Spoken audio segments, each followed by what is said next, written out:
What's up, Ego Hackers? This is the C.S. Joseph podcast. I'm your host, C.S. Joseph, as usual, but not always as usual, since Chris Taylor is going to be hosting this podcast as well in the very near future. And welcome to Season 26, Episode 9. The 8 Rules for Loving Istjs, or the 8 Rules for Love Istj episode. So yeah, Istjs, the most boring of all the types, right? As many people believe.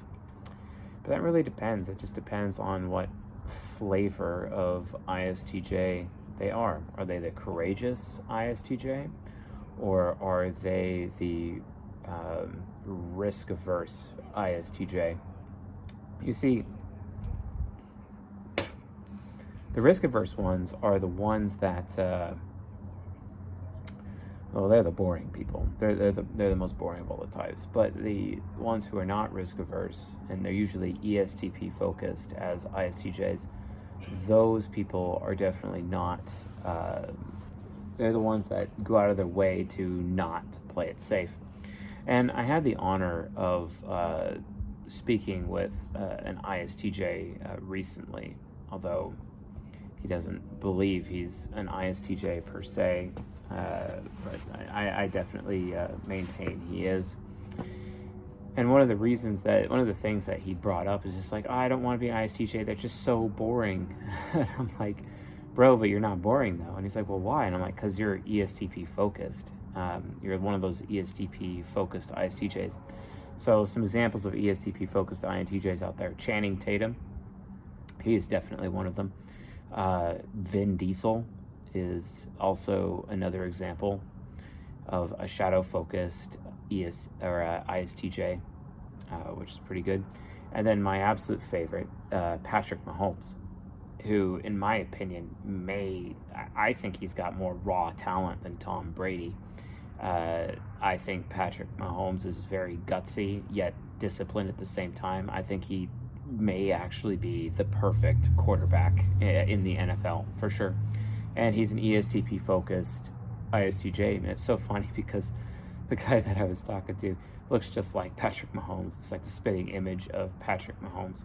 But in either case, and in either way, it's just so fascinating to me to see how there's a lot of things that, are similar, between people when it comes to, considering, their type, where they come from, what's going on, what they're up to, etc. And, a lot of people just kind of, they hear me say something and then they just write off for the whole thing. And it's just like, you guys have to understand that each of the 16 types, regardless of my own opinions or biases towards any of the 16 types, you just have to understand that, like, you just gotta understand that, God doesn't make trash, right? Every single one of the 16 types is amazing in some capacity, and you gotta be patient and really discover what it is.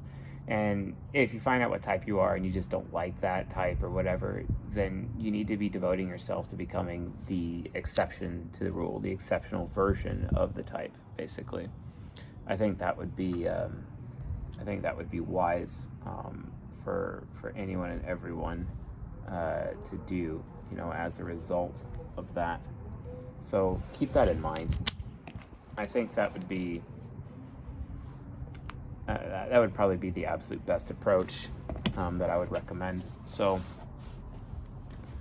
yeah, ISTJs, they can be pretty, they can be pretty boring, but I mean, so can my type, so can an ENTP, like anyone can be boring. So just keep that in mind, folks.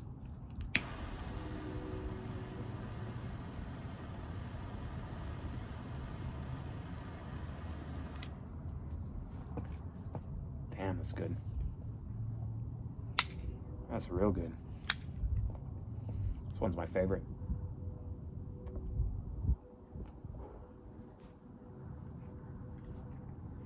I get a little bit more on the bottom.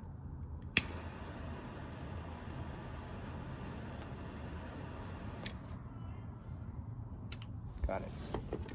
Very good. Sometimes it tastes like Nesquik. It tastes like Nesquik. You guys ever have Nesquik cereal? I loved that cereal growing up.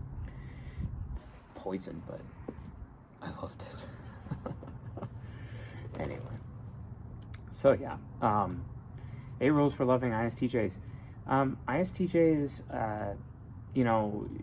since most people assume they're the most boring of all the types, because I say that a lot, and in a lot of cases it is true, but in some cases it's not. Oftentimes people think they're the easiest to actually have a relationship with, and I just gotta say that's not true at all. It's really not. It's not true. And I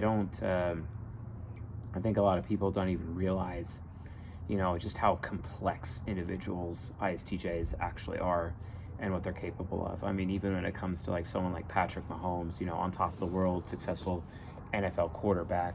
But the thing is that there's just not really that much simple that, they're just not it's not that simple. Just like it is for any of the 16 types, it's not really that simple. And it's just really important to keep that in mind, that you're not judging a book by its cover. And that's always what I'm afraid of that this audience is doing, is judging people, books by their cover. And that is definitely something that we don't want to happen. We really don't want that to happen at all within the context of this audience. So please, keep an open mind with every single type, because, they'll surprise you. And ISTJs consistently surprise me. We have highest emotional compatibility. Out of all of the SI users, they are the only type that I would ever consider having a sexual relationship with. Out of all of them, really the only one. And it would be an insane challenge to even pull that off. But it would be that kind of challenge that would change me and mold me into a better person in some capacity. So, I too have to be aware of the potential rules for love, the 8 rules for love when it comes to ISTJs as well, because quite honestly, they basically be on the list of potential people, and I'm not trying to be like one of those, INTJs that limits myself on relationships based on type, because the reality of the situation is, folks, is that sexuality always trumps personality type every single time. It always does, and granted, I'm not saying that like I'm looking for an ISTJ or looking for anyone for that matter. I quite enjoy my wife and my family, and she's very dear to me, and she means the world to me. And yeah, we have our struggles, we have our challenges. We are in a kindred relationship, which is a very fiery relationship, but the level of improvement we're able to give each other over time, it really makes it worth it.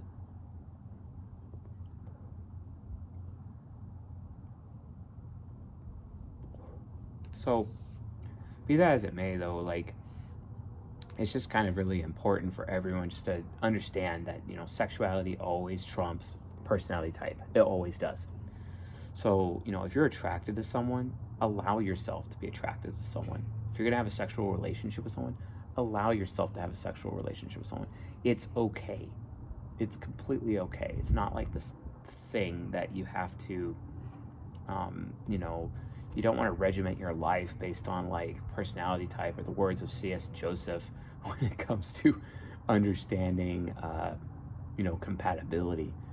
Because as important as, sexual compatibility is, and we're going to be talking really heavy about sexual compatibility in the upcoming course, which is failure-proof your relationship, or failure-proofing your relationship. We're going to be talking about that consistently.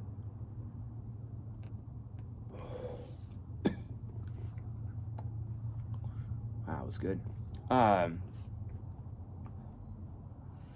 going to talk about that consistently. Like, just understand, though, that sexuality really comes first. And it's kind of, while it is a nature component, it is expressed mostly through human nurture.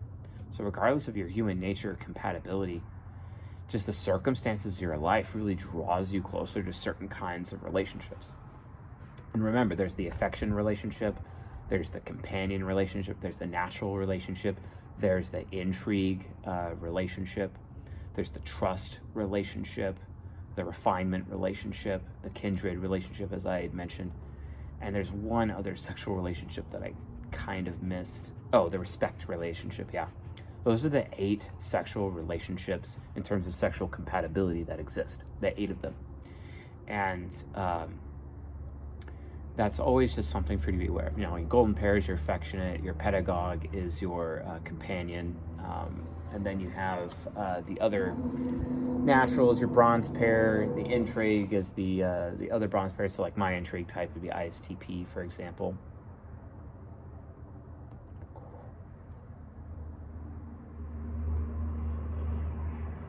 And it's just really important to be aware of these dynamics. So in the course, we're going to kind of going through each of those and just kind of how compatibility works to help people with their relationship and just kind of keep their long-term relationships, because a lot of people just don't realize how at risk their long-term relationships actually are. And that's why we're doing season 26. We've been planning on releasing this course for a long time, but season 26 has been integral to the release of this product. And that's actually the real reason we took it down when it was, is because we wanted to be doing season 26 when we were about to release this course and actually helping people with their relationships and actually helping eliminate fatherlessness. And that's ultimately the number one goal of this new course, is to keep fathers in the lives of children, etc. But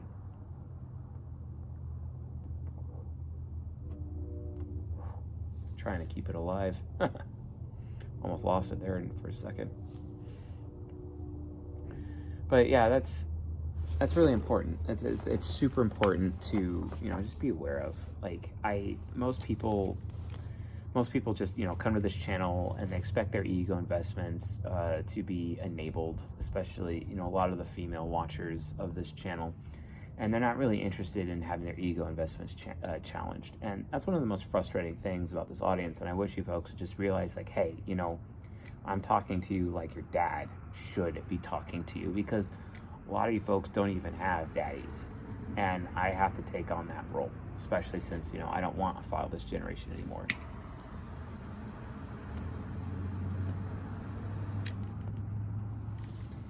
And it's just super important to me. That is my number one mission here. That's why I do this. You could say that's Chase being affiliative, as it were, when it comes to doing this content.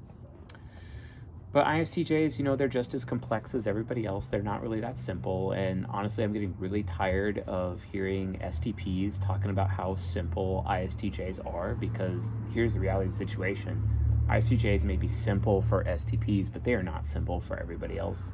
And, as the STPs go along, they start to realize that, oh yeah, ISTJs are actually insanely challenging anyway. And yeah, they are very challenging. So please be aware of that challenge. And don't be limiting yourself, basically. It's a serious issue.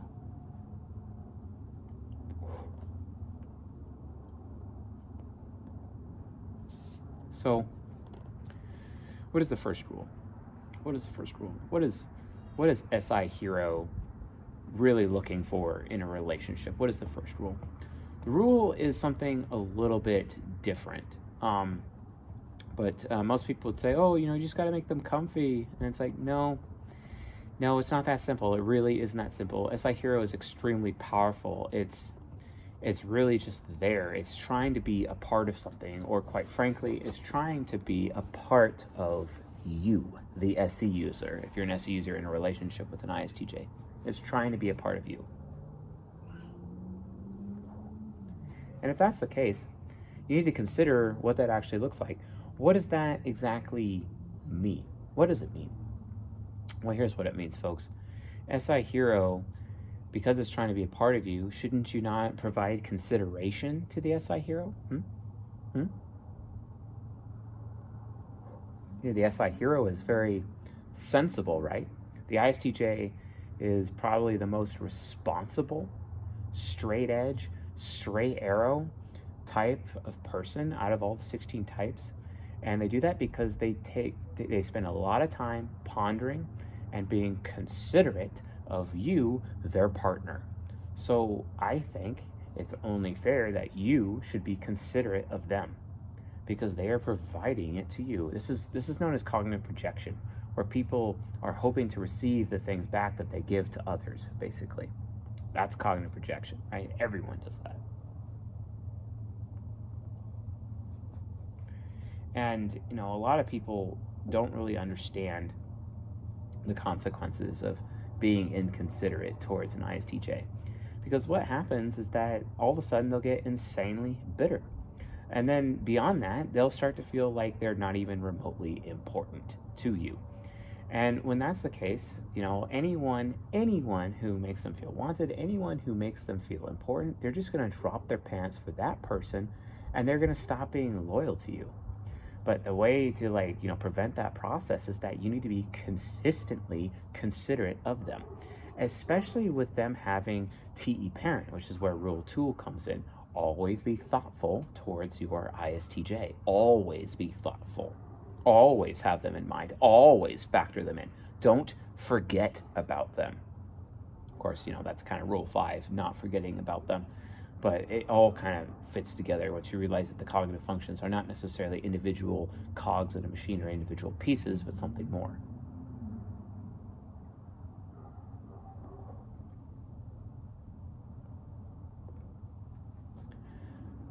It's really important that you folks, just understand that distinction. Be considerate, because they're really sensible people. They're very responsible, and they show being considerate for you by including you as part of their responsibility. They have taken responsibility for you. This is oftentimes why ISTJs in romantic relationships, man or woman, they often have a tendency of cleaning up the mess of the SE user in their life, even much to their own detriment, because they just take responsibility for you and they're constantly protecting you on a regular basis. The thing is that why are you not offering them anything like that in return? And they don't need much, because they often spend a lot of their own consideration and their own responsibility on themselves along with you at the same time. Don't forget, they are very affiliative and very interdependent. And being affiliative and being interdependent as a result gives them, kind of a different outlook, basically. So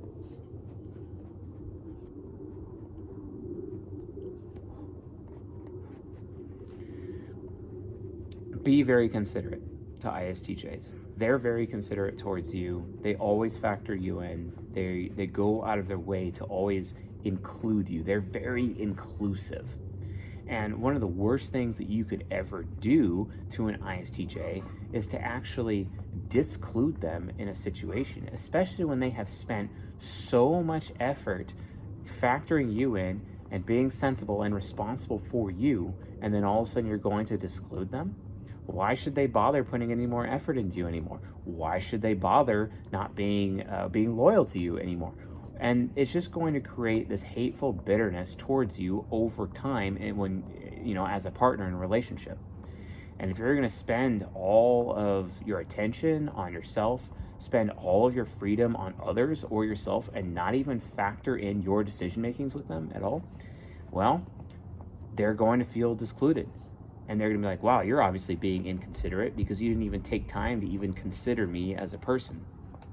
Because if you're being considerate, that means you're not going to forget that it makes your ISTJ feel unsafe or uncomfortable when you're doing things without even factoring them in. You have to be considerate. And if you're not considerate, you're going to lose your ISTJ, and you're going to lose them super quick. You better be on top of that. You better be on top of that, because if you're not, oh man, you're screwed. You're screwed. You're totally screwed. And you're going to lose them. You're going to lose something great. Sometimes you people, when you're in a sexual relationship with an ISTJ, you don't know what you have. You don't know what treasure you're holding on to.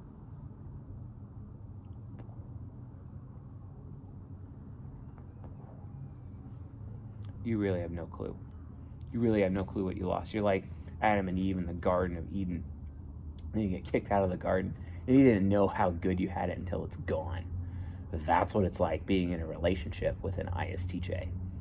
It can be really, really good, especially if they're a man and they're ESTP focused. Wow. And if they're a woman and they're ENFP focused, wow, because then you have a nice mixture of feminine and masculine that is within balance within those two types. I'm not to say that the other people the other way around are inferior. They're just rarer and not exactly socially acceptable in today's society. Just keep that in mind. So, going beyond that, what is rule 2? We already discussed it slightly. That is, be thoughtful towards your ISTJ and prove with concrete action that you are actually thinking about them and actually putting in quality thought into them. This is one of the areas where I completely disagree with the 5 love languages. Words of affirmation, quality time, physical touch, oh my God, gift giving, and just all this crap. The 5 love languages, they're just so limited, and they're not even aware of extroversion or introversion. They're not aware of cognitive functions, and honestly, it is a complete shit show.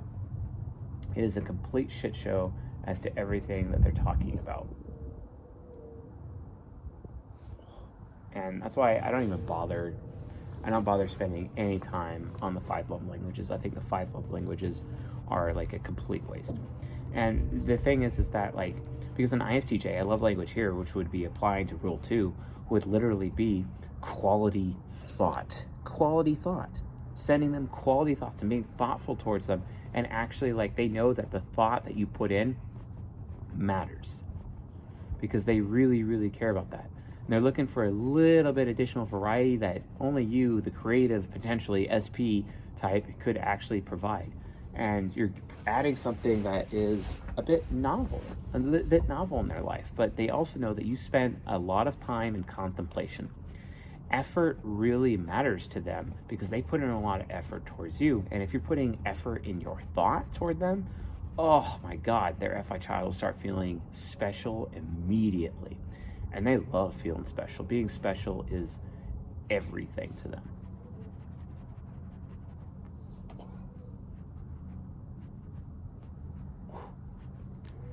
And that's definitely, it's a little bit warmer on the front end of it for sure. And I'm not freezing my fingers off as I'm outside here.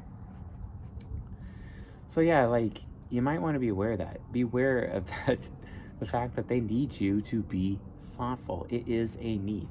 And by the way, rule number 1, them being considerate, it's being considerate of their needs, being aware of what they need. And if there's a way that you can meet their need, meet it. That is how you could be considerate towards them. Forgive me if I was not so clear in describing rule number 1. So yeah, rule number 2, quality thought. Provide quality thought. Actually spend some time, put some effort into thinking about them, and show thoughtfulness. So if there's something that that they like, go get it for them, for example. Or if they're having a hard time, trying to solve a problem, help them solve the problem by thinking it through and putting a lot of thought into it, because it will make their life easier, and it's additional evidence that you care about them and are being considerate towards them as you are observing rule 1.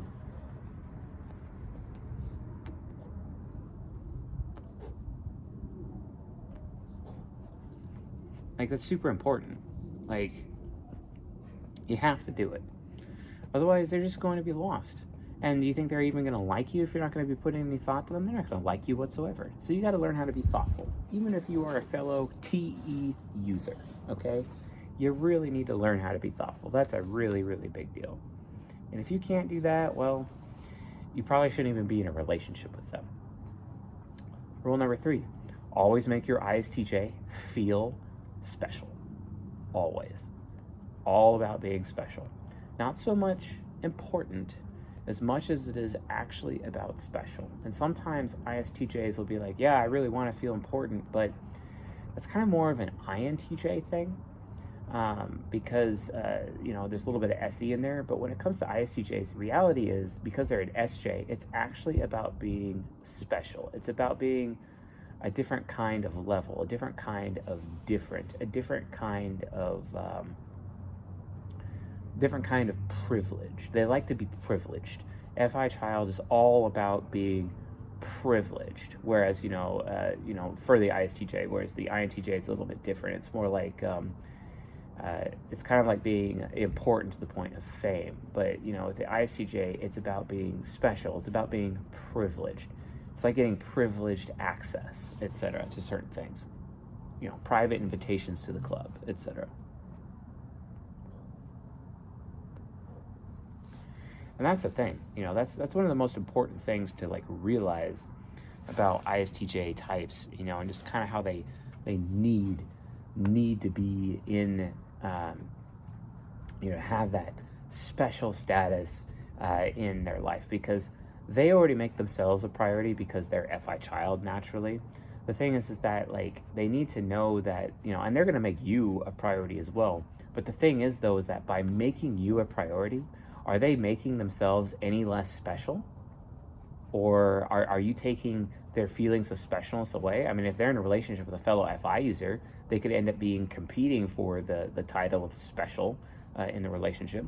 But if the ISTJ is in a relationship with an FE user, that's not so much of a big deal. It's not so much of a problem. So being special is, the FE user is they're like, I'm only special if you're special. That kind of thing, that little self-deprecation that FE users do. Because FE users just want to be accepted. They don't necessarily want to be the source of value. They don't necessarily want to be the special person. And the FE user feels special because they're with somebody who is special. But if you're in a relationship with an ISTJ and you're making them feel any less special, are you kidding me? That's one of the worst things you can do. That's literally child abuse towards the ISTJ. And I think about Patrick Mahomes and his girlfriend, for example. She goes out of her way to make him feel special, or that it is known in their relationship that he understands that he always knows that he is special in the relationship, and getting special privileges, like girlfriend privileges, that kind of thing. ISTJ, man, if you're not sending naked photos of yourself to your ISTJ man on a regular basis, or sexy photos on a regular basis, and you're actually showing your face, by the way, none of this cover up your face bullshit. I mean, women that do that, honestly, y'all are kind of pathetic, and that just kind of shows that you don't exactly trust your partner. You might want to consider that. That is, if you're in a committed long-term relationship, by the way. Obviously, be wise when you're sharing photos of yourself with other people. I mean, Anthony Weiner figured that out. Funnily enough, he's an ISTJ. So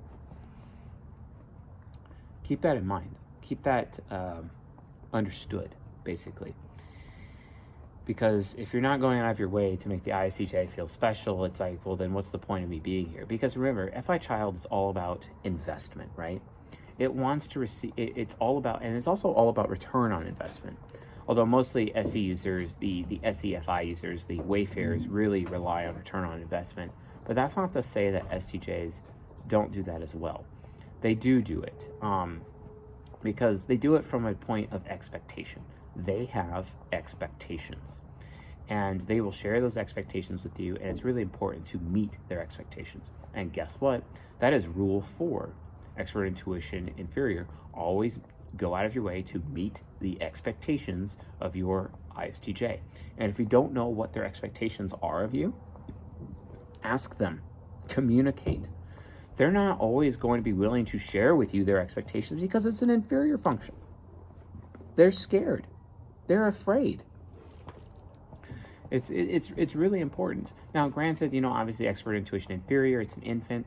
Yes, it wants to feel wanted. Yes, it wants to feel desired. It wants to feel chosen above others.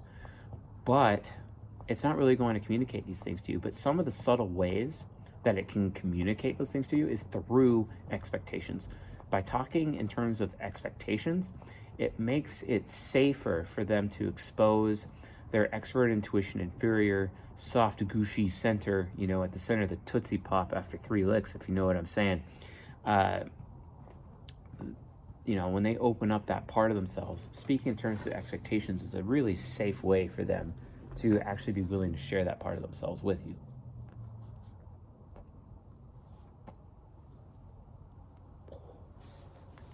You want to keep that in mind. You really, really definitely want to keep that in mind. And just make sure that, yes, you're making them feel special and you're demonstrating that, you're proving that, make them feel privileged in some capacity. That's how you make them feel special. But then also really come to an understanding as to what their expectations are of you and meet those expectations. Because by meeting those expectations that an ISTJ has of you, that is how you're communicating to their extrovert intuition inferior that you actually want them, that you actually desire them. It's a really, really big deal. And you also have to be willing, especially if you're an STP woman, oh my God, especially if you're an STP masculine woman, you really have to realize that the ISTJ in your relationship is the one that sets expectations, not you. You don't. You don't get to set expectations. They do. And I don't care how entitled you feel about expectations in your relationship. Because, you STPs, you really like to mirror because you're Templars. You love to mirror. And it's like, well, if he gets to set expectations, I get to set expectations. No, you don't. Nope. Because the reality of sexual relationships is that the person who needs the other the least is the person who has the most power.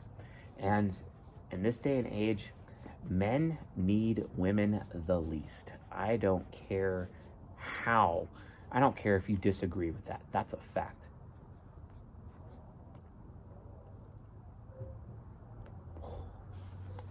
Want to know why? I'll tell you.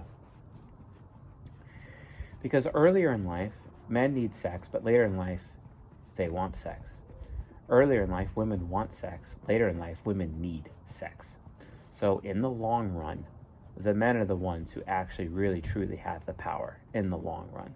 And a woman's beauty is fleeting. And, as soon as she hits epiphany phase and she realizes that her looks cannot compete with younger women anymore, all of a sudden the power dynamic starts to shift in the favor of men, and it will be with men for the rest of her life. That's the reality. So STP women, when it comes to your ISTJ, just note that you never really actually ever have a leg to stand on when it comes to setting expectations, and the man always does. Because here's the reality. You are living his life. He is not living yours. When you are in a long-term sexual relationship with a man, and this goes for any type, with any type of woman, with any type of man, you should be living his life. That's what it means to be a feminine woman. You are living his life. You are part of his life. He is not living yours. You are living his life. He is primary. You are secondary. And if you disagree with that, you're not a feminine woman. You're just a masculine woman who'd likely end up being a cat mom or a dog mom one day and die alone like the rest of them.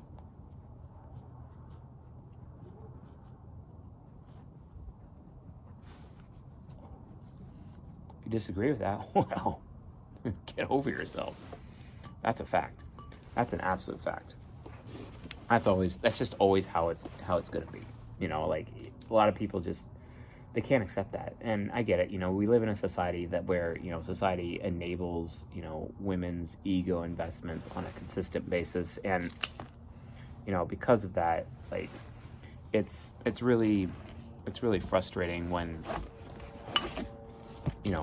a lot of women's development is so far behind, especially when it comes to relationships, because they're taught differently. They're taught that, the society that we live in, the way we live in it now, that they don't have to, live in a man's life, and they can actually have men, orbit them and live their life. Well, those are beta men that they'll lose respect for anyway, and then they're just going to divorce them, because 78% of all divorces is initiated by women in the United States of America. And, with a 55-60% divorce rate, and then, those and 80% of those divorces are initiated by women, you might want to think about that. And that's what I tell men to avoid. I also tell women, guess what? If you're not feminine, the more feminine you are as a woman, the more likely you're going to attract an alpha man anyway, a man that you would actually want to be married with. A man that you would be happy to break all of your rules and, have children with and live his life, etc. But you lack the femininity which is necessary for you to maintain beauty around him. And that's the problem. You don't want to find yourself in that situation. That's why For those of you who are in sexual relationships, long-term sexual relationships with an ISTJ, a committed relationship, guess what? You have to allow them to set expectations. That's it. That's how it is. Period. End of story. And meeting those expectations, you meeting those expectations, is how you make the ISTJ feel wanted. Because if you don't, you will literally be hurting their infant. It would be like the equivalent of stabbing a baby with a knife. You can't do that. And then that's just going to cause their demon to come out and absolutely destroy you. Yeah, it will be really bad. They'll start exhibiting insanely risky behavior and taking huge risks. And before you know it, they spent all of your money at the casino and you're completely and totally screwed. Watch out. Because from their standpoint, it's like, oh, well, if they're not going to meet my expectations, I'm not going to meet my expectations either. I'm just going to do whatever I want, because they're obviously just going to do whatever they want, and they're not going to meet my expectations. So fine, I'm just going to go do whatever I want. And it just becomes this demonic mirror that they end up having. And then they start mirroring you with their INFJ demon and being all demonic about it, and they will destroy your life, because they will put their freedom above your freedom, and they will take away all of your freedom. You won't be freedom, because they will spend all of the available choice, all of the available freedom in your family on themselves, because you're not meeting their expectations. Wow, congratulations. You played yourself. You know what I'm saying? Don't do that. Rule 5, extroverted sensing nemesis is very... it worries about its own performance, consistently. And it also worries sometimes that you are not going to be considerate towards them. So again, more support on the rule 1, be more considerate, as a result. But the thing is, though, is that it's really important that, you show and you demonstrate, not necessarily tell. They need to know that you are capable of responsible actions yourself, to the point where it's like, hey, I'm going to be responsible for you, but it's like an expectation of their responsibility rubbing off on you, so they don't have to be worried about you harming yourself or creating a dangerous situation over time. Also, they really need you to be respectful of the physical environment. ISTJs sometimes go out of their way to make their homes, their where they live, all these things that they do very very cozy and very clean, and they need you to keep it as cozy and clean as much as possible. And literally rule 5 is just don't make messes for the ISTJ to clean up. And I'm not talking just physical messes dirtying up their home, but I mean messes in life, forgetting about paperwork, and then all of a sudden they have to clean up your mess by filling out your paperwork. Don't be irresponsible with money. Don't be irresponsible with taxes. Don't be irresponsible with anything legal, for example, because of those entanglements. Show that you actually have the strength of character to be responsible for those things on your own. Yes, you can ask the ISTJ for help, and they're happy to be on your team because they are affiliated. But after a while, they just need to be able to rely on you and rely on you being responsible. Because what happens to the ISTJ when they're stuck in the hospital? You see what I'm saying? And you, the SP, who's in a long-term relationship with the ISTJ, and you're irresponsible? So basically, rule number 5 is develop your own sense of personal responsibility. Don't always rely on the ISTJ's personal responsibility for you to bail you out all the time, because the day will come where they will need you to bail them out, and they will need you to at least learn their responsibility skills and take on their responsibility skills, so you too can be responsible. You see what I'm saying? They need that. They absolutely need that. And you're not going to give that to them? So you're being really spoiled, and you're being really selfish, and you're being really entitled. Even if you're an FE user, doesn't matter. If you are not going out of your way to be responsible yourself, don't get so caught up and used to the ISTJ being responsible. You have to exhibit personal responsibility yourself. It has to rub off on you. And if it doesn't, how can they trust you? And then it's just further proof that you're not really that considerate of them. And it's further proof that you're not meeting their expectations. So why should they be loyal to you to begin with? So basically, make sure that you learn how to be responsible on your own over time. so that their SE nemesis worry is not an issue in your guys' relationship. It's a big deal. Very, very big deal. The next rule is that, join with them to solve problems, basically. Help them with problem solving. Oftentimes, they're very critical towards what they know, and that's why they often play it safe and stick to conventional knowledge. But the only way they're going to, let go of their comfort zone of sticking to conventional knowledge or even trivial knowledge is that you are providing them with useful knowledge to think about and consider, okay? Which means you actually need, as a partner, to do research for them and bring them information for them to look at and to consider.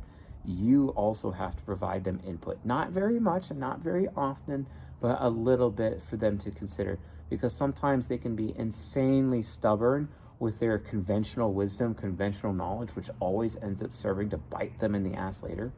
But if you're going out of your way to prevent that, you need to basically have the guts to be willing to prove the ISTJ wrong with proper research and proper knowledge, and basically test things out yourself, so that way they see that you're being responsible with it, and that way they're more comfortable in doing it themselves. They need to keep learning. And yeah, they're in the soul temple, and they're all about, getting character and having higher character. The thing is that they need to be honest. They need to be telling the truth. They need to make sure they're not doing the FITE thing of like, oh, hey, if it seems true, if it's truthy, that's good enough for me. And then they play it safe without actually having to spend time in deep contemplation. But if you do most of the contemplation ahead of time and process it for them, then present it to them afterwards, they'll get a lot more comfortable. And it's actually a way that you can meet their expectations. It's a way that you, as their lover, can actually support them, because you're providing them with verified information that's pre-verified. That way they can actually let go of conventional wisdom. Because the thing is that the ISTJ oftentimes judges themselves as stupid if they don't follow conventional wisdom. Now, that's usually what happens with ENFP focused ISTJs, but ESTP focused ISTJs not as much, because they're a little bit wiser about what they think, but it's still an issue, it's still a problem. So be aware of that. So the next thing is that they are completely unaware of social conventions, and it's really, really important that when it comes to anything that has to do with social convention that is completely outside of the realm of the rules, basically, and you're aware of social rules or social norms, make sure that you tell the ISTJ up front, because if you don't, they're going to be embarrassed. And there's nothing worse than having an embarrassed ISTJ on your hands. You don't want that. So rule number 7 is obvious. Save your ISTJ from embarrassment. Also, allow them to save face. And you can do this by preempting it, by being proactive. What? An STP? A Templar? Being proactive? No. Never happened. Especially STPs? No. Especially SFPs? No. Proactivity? What's that? Be proactive and actually tell the ISTJ, hey, you might want to be aware of the social convention because you're going to look bad. Tell the ISTJ ahead of time if they're going to look bad, or at a moment when they are starting to look bad, get in the way, interrupt, stop them, save them, help them save face. If not, they're not going to feel special. And then they're going to have a hard time being loyal to you, right? And then all of a sudden, it'll turn into an expectation of you that they never thought they should have or could have, because you're helping them save face. You do that for them, they'll be diehard loyal. It also helps them become more responsible with their extroverted thinking, because then they become aware of other rules and protocol that are socially oriented. That way you're not always, for example, married to C3PO all the time, who, is basically an ISTJ character, following all the etiquette and protocol that TE users do, because you're helping C3PO understand social etiquette. Where Han Solo was like, never tell me the odds. Well, you're basically telling C3PO, your ISTJ, hey, guess what? It's not appropriate to tell the odds right now. And then they're like, oh, thank God I am able to save face because you prevented that from happening. That's a huge, huge issue. And the final rule is take risks calculated risks with your ISTJ. Basically, have shared risk with your ISTJ. ISTJs need to learn over time that their path to happiness is actually risk-taking, and they need to understand that playing it safe is never the path to success.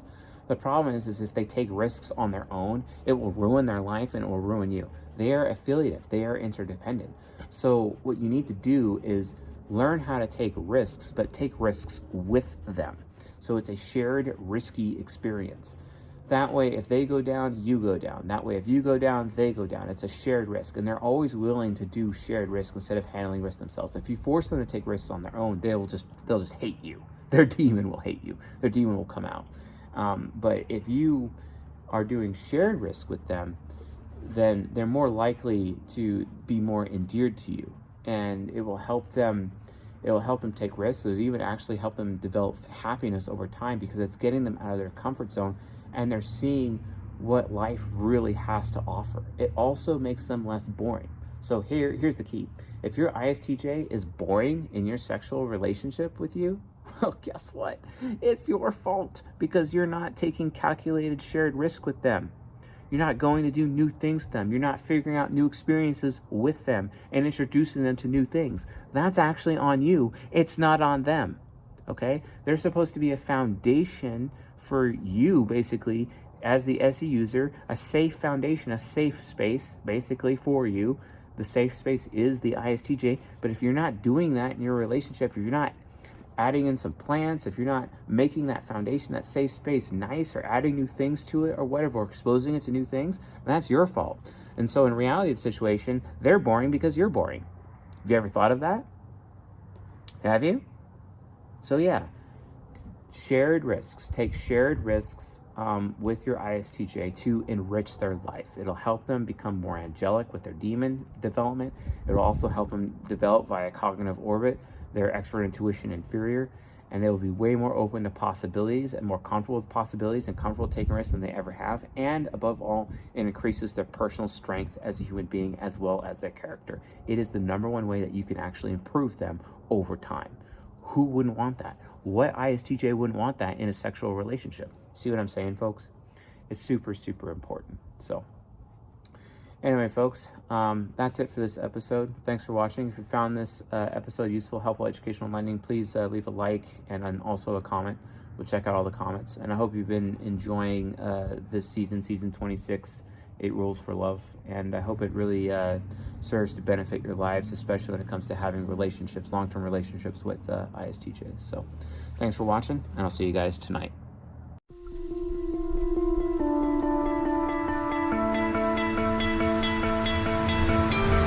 You stole my heart of gold after my silver soul.